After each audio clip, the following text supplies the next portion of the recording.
Well, here I am in front of my potatoes. Potatoes I usually grow in the fall or spring for two reasons. Potatoes do especially well when they have a nice cool soil to grow in. I'm in Georgia, very hot here, so spring and fall is when I can have a cool soil. Also, they like a nice even moisture supply. Again, I have more rains in the spring and fall than I do in summer.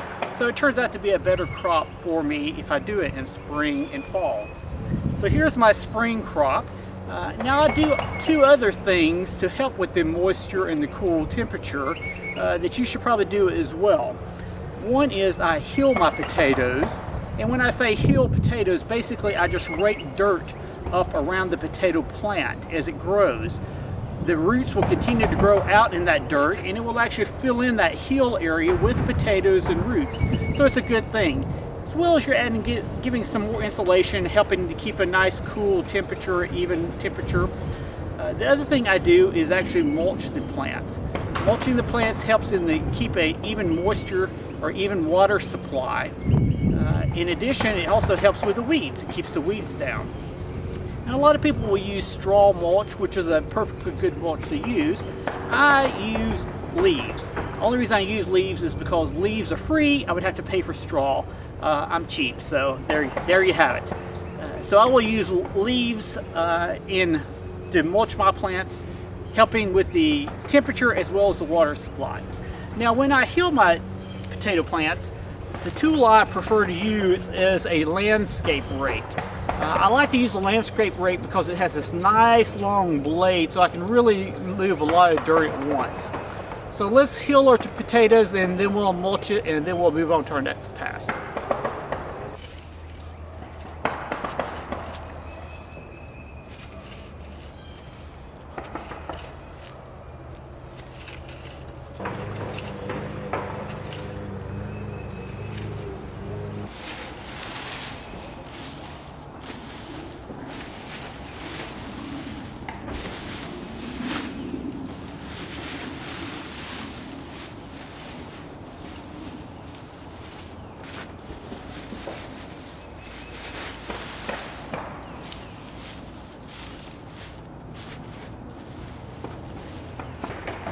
After we're done, this is what it looks like. There is one other tip I did that I didn't mention, is I took the rototiller and went down the paths on both sides of the potatoes before hilling them. This loosened up the soil and made it a lot easier to rake the soil up around the potatoes.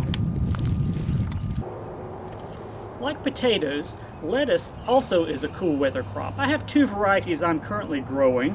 I have salad bowl up front, and back here I have red cells. Both lettuce and potatoes, as mentioned, are cool weather. Like the cool weather, here in Georgia that equates to a spring or fall crop. It's still too early for me to plant my warm season crops. Those, bell peppers, beans, these kind of things, I'll still wait another week. Next weekend is my last frost date. That's when I'll plant these kind of crops. My lettuce, however, especially in front, the salad bowl, is really too thick, and I really need to thin it. There's quite an easy way to thin using a simple garden rake. I simply take the rake and drag across there. Now, it may look like I'm really wiping out a lot of the lettuce, but really I'm not. And it will, when you look at it next weekend, you'll be surprised of how well this is rejuvenated. Not only am I thinning the lettuce, at the same time I'm weeding it as well, because that will eliminate any weeds that are coming up. So now we'll go and look at another crop I have growing. As a continuation from last year, I am growing garlic again. Same two varieties. In fact, I saved bulbs from last year's planting and have planted this. I have the Taklavari again on this side, and then I have Siberian on this side. Both do extremely well in cool weather, so I take advantage of that and plant them in the south. I planted both of these at the end of November, and you can see they're actually doing extremely well and probably will be ready to harvest in a few months. Here are my onions I'm growing this year. I got these local hardware store. They're just a standard bunching onions, white onions. I have about 70 plants. 3 rows of about 23 or so each for a 20-foot row. Makes a very nice onion. We used all ours from last year. Now I told you I am planting cool weather crops, or these are the cool weather crops I planted. I did make one exception, and that is tomatoes. We all love tomatoes. We all want the early tomatoes. So it's worth a little extra effort to go have early tomatoes. And that is what this is, if you're wondering. This is just a simple hoop house, electrical conduit bent over, and then plastic draped on each side of it. This side of the plastic, I actually dug a little hole, trench, and then put the plastic in it and cover the trench up with dirt to keep the wind from blowing it. On this side, I just took the empty, old PVC pipe I had and rolled it in the plastic and put it down on this side with a brick. That way I can lift it up easily and hoe under there as I need it.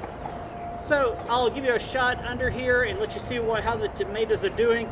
I'll plant my standard tomatoes probably next weekend or next 10 to 15 days. So here's a shot of the tomatoes inside the hoop house. I have about 6 plants in here. A mix of Celebrity, Better Boy, and I think a Better Bush or some kind of bush type tomato.